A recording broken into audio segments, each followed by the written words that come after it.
Ko po si Teacher Rubilin. Teacher Rubilin. Opo. Saan naman, pagkatapos ng homeschooling, saan naman po kayo nag-high school? Your Honor, dire-diretso po, tuloy-tuloy nila po ako nakapag-high school at college po. Dire-diretso saan po, Mayor? Tutorial po yung ginawa po sa amin kasi nasa loob po kami ng farm. Okay, pero nagtapos kayo ng high school. Ang binigay lang po sa amin po na pinaka-libro po is si Teacher Rubilin na po. Kung maalala ko po, wala rin po kasi siyang grades. Andun lang po siya sa amin everyday po. Kinilala ba ng DepEd yung pagtapos nyo sa high school sa pag-tutor ni Teacher Rubilin? Your Honor, hindi ko po alam. Ever since po, si Teacher Rubilin lang po yung nagturo po sa akin. Pero nung nagtapos kayo sa high school, may diploma kayo? Wala po. Sa pagdinig sa Senado, paulit-ulit na sinabi ni Bamban Tarlac, Mayor Alice Goo na homeschooling lamang umano siya dahil itinago raw siya ng kanyang ama sa kanilang farm noong siya ay bata pa. At ang tanging mga kasama lamang daw niya ay ang kanilang mga kasambahay at ang kanyang teacher na si Rubilin. Pero hindi na raw niya matandaan ang exact na pangalan nito. Ngunit ngayong araw lumutang ang isang litrato at sinabing ito na raw si Teacher Rubilin. At ito ang itinatago-tagong lihim sa likod ng litratong ito. Halina't sabay-sabay nating panuorin at alamin ang videong ito na tiyak na ikakagulat nyo. Ngunit bago tayo magpatuloy, huwag kalimutang i-like, share, subscribe, and click the notification bell for more updates and for more upcoming videos. Maraming salamat!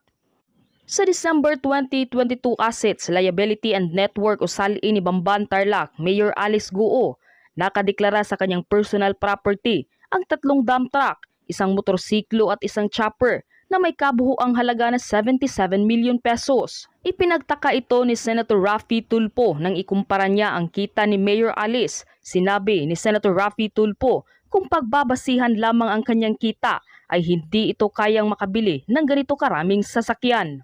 Hindi naman direktang sinagot ni Mayor Alice kung paano niya nabili ang kanyang mga truck at motorsiklo. Pero ang helicopter, nabili niya raw ito sa tulong ng kanyang ama na si Jang Jong Goo o ang Hilito Goo na isang Chinese. Pinagbayad ko po doon sa helicopter po ay galing po sa tatay ko. Po, nagbibigay po siya sa akin. Minsan po 500,000, minsan 1 million. Ayon kay Senator Risa Hontiveros, bukod sa chopper, 16 na sasakyan ang nakarehistro sa ilalim ng pangalan ni Mayor Alice Goo. Paliwanag ng alkalde, naibenta na raw niya ang kanyang ilang mga sasakyan. Nakatakdang ipatawag si Angelito Goo sa susunod ng pagdinig dahil tingin ng mga senador nagsinungaling siya sa birth certificate ni Mayor Alice at ng kanyang mga kapatid. Ayon sa Philippine Statistic Authority, bukod sa walang birth certificate ang Pilipinong ina ni Mayor Alice na si Amelia Leal, wala ring marriage certificate si Angelito at Amelia, taliwas sa nakasulat sa mga birth certificate ni na Mayor Alice Goo. Matatanda ang una ng sinabi ng alkalde, mula nang siya ay pinanganak, hindi na niya nakita ang kanyang ina na kasambahay ng kanyang ama at hindi niya alam kung nasaan na ito. Pero base sa aking pananaliksik, lumutang na ang pamilya ni Mayor Alice Goo ay napakalaking sindikato, hindi lamang dito sa Pilipinas, kundi pati na sa ibang bansa. At ang litratong ito na may pangalang Wen Yilin na base sa kanyang dokumento ay isa itong Chinese at ang residential address nito ay sa Valenzuela City. Nagmamay-ari rin ito ng hog racing at isang farm na nasa Bamban Tarlac na katulad ng kay Mayor Alice Goo. So ibig sabihin ay nakasama na ito ng alkalde at tiyak na hindi ito si Teacher Rubilin. Kaya tanong ng maraming Pilipino, sino kaya ito? At bakit tila mas hawig ito kay Mayor Alice Goo? Siya na nga ba ang tunay na biological mother ni Mayor Alice Goo?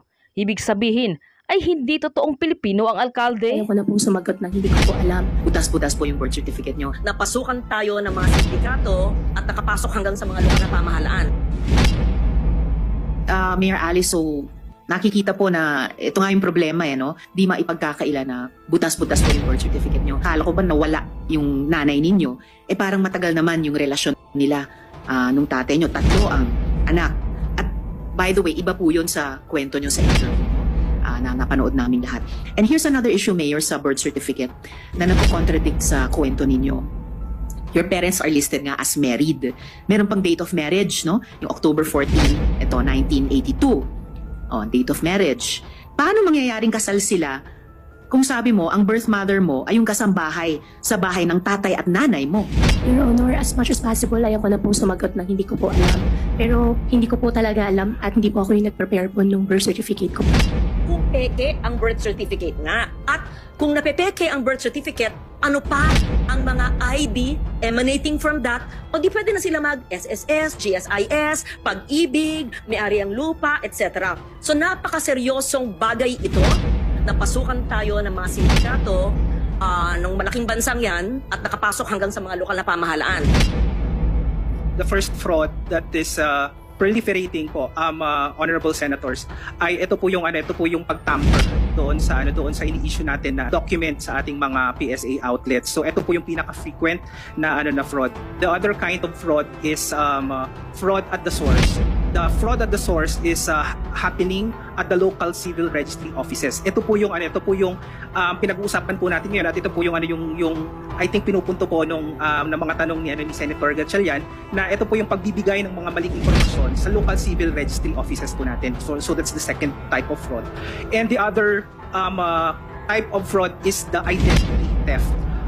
Meron po dun sa investigasyon po natin nung nakaraan, nung makalipas na taon, nung budget hearing, meron po kaming na-determine na yung third kind of fraud po na kumuha po siya ng identity ng isang patay na tao. So ito po yung mga fraud na na-determine natin during that investigation.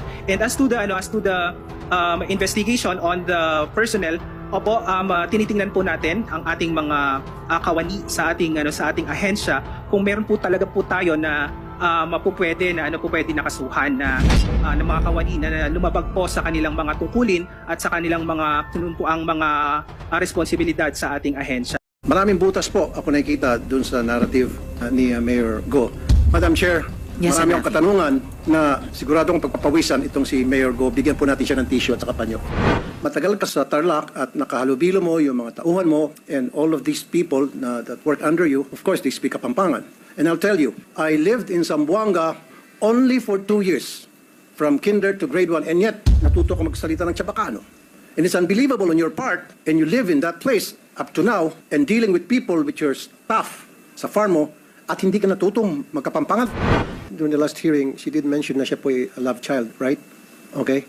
Pero alam mo ba na kasal yung father mo at saka mother mo? Naitanong ko rin po sa kanya, sabi po niya sa akin, di po sila kasal.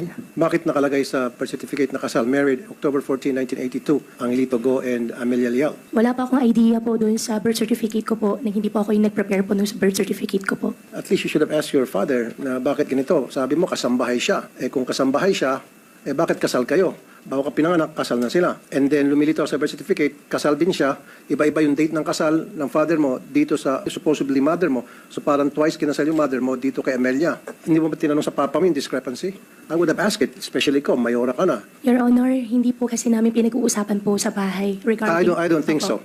I don't think so. You bilang nasa public service na holding a higher office at LGU, you would have been curious, di ba? Kasi sabi mo, sooner or later, ito'y mauungkat, ito'y tatanungin sa akin. Kailangan ready ako sagutin yan. And I should tell the truth. And you should have anticipated the fact na ikaw ay balang araw mapapatawag sa isang hearing tulad nito. So, you should have asked that. Come on, Dad, give me a break.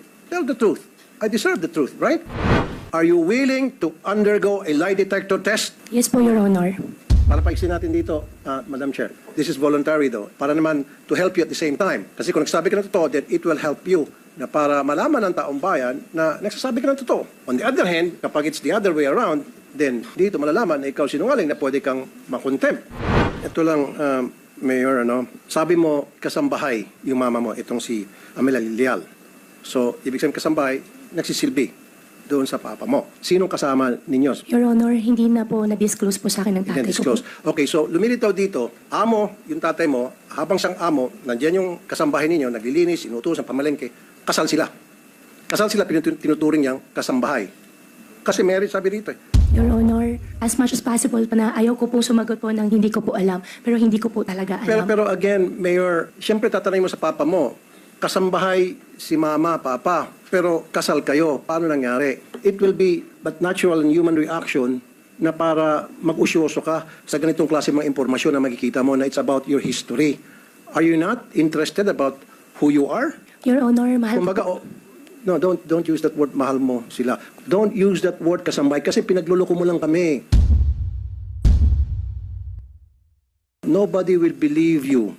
You keep stating na kasambahay. Paano maging kasambahay yung nanay mo kung sila ay kasal ni papa mo? Maliban na lang kung si papa mo ay nagsisinungaling dito sa birth certificate. And what is the reason why would he lie? Your Honor, yung birth certificate ko po, binigay po sa akin ng tatay ko nung hiningi ko po sa kanya. Ang nabasa ko po doon sa birth certificate ko po, nakalagay po doon, yung biological mother ko po ay housekeeper. At pasensya ka na, Sen. Rafi, ayaw ko po sisihin yung tatay ko. Mahal ko po ang tatay ko. Wala po tayong, madam, Ay, hindi po. wag niyo pong ilalayo yung topic. Wala pong kaming sinisisi rito. Hindi namin sinisisi papa mo, hindi namin siya hinuhusgahan, hindi namin sinuhusgahan din mama mo. Ang sa amin lamang is trying to find the truth. Parang lumilitaw, maraming butas yung mga statement mo, nagsisinungaling ka, may tinatago ka talaga. May nakita ako dito sa kanyang salin na marami siyang dump truck at helicopter. Right? You own this? Wala kang partner dito. Sarili mo to. Ikaw nagmamayar dito. Nakarehisto sa'yo lahat to. Sa akin po. Sa'yo Opo. to. Magkano sweldo mo doon sa negosyo? Your Honor, hindi po siya sweldo. Binibigyan po ako ng tatay ko po. In fact, yung helicopter po, partial po ng pinagbayad ko po doon sa helicopter po ay galing po sa tatay ko po. Kaya nga po, lahat ng income mo dapat na pumapasok sa'yo, dapat deklarado sa BIR yan at binabayaran mo ng tax para malalaman kung saan galing yung pera na pinambili mo rito. Kasi right now, I don't see any documentations na ma-justify itong malaking amount na sabi mo wala kang partner, mag-isa ka lang, pangalan mo, na paano mo nabili ito? Saan pera nanggaling to? Siyempre sabi mo sa negosyo mo. Madam Chair, pwede ba tayong humingi ng dokumento sa BIR kung meron? Yes, we can request that, Madam Chair. If we may lang po, since it's covered under Section 270 of the Tax Code, may we request from the Mayor a written consent allowing us to provide this committee the requested documents po. So Mayor, pwede nyo bang bigyan ng written consent ang BIR para ma-issue nila sa komite kasama si Sen. Rafi yung hinihinging dokumento? Opo, Madam Chairman. Sana maintindihan mo, Mayor Go. Kasi ang ginagawa mo, nililihis mo kumukuha ka ng simpatiya sa publiko Kasi that's what the public really wanted to hear na yung mga sad story, yung mga fairy tales, mga teleserye. Gusto mong pumunta doon pero no, wag mo kami lisin doon. We know better. Okay? You cannot use that. Huwag ka magpapakaawa dito po, Mayora. Alam naman namin talaga kung sino ka. Because we know, and everybody knows here, everybody listening and watching, and you know in your heart, na inconsistent ka and you're lying. Sometimes kasi sa pagsisinungaling mo, akala mo yung pagsinungaling mo nagiging totoo na. Because sanay ka sa pagsinungaling, you've been living in a life of lie. Base po doon sa mga statements na mga binitiwan mo na sa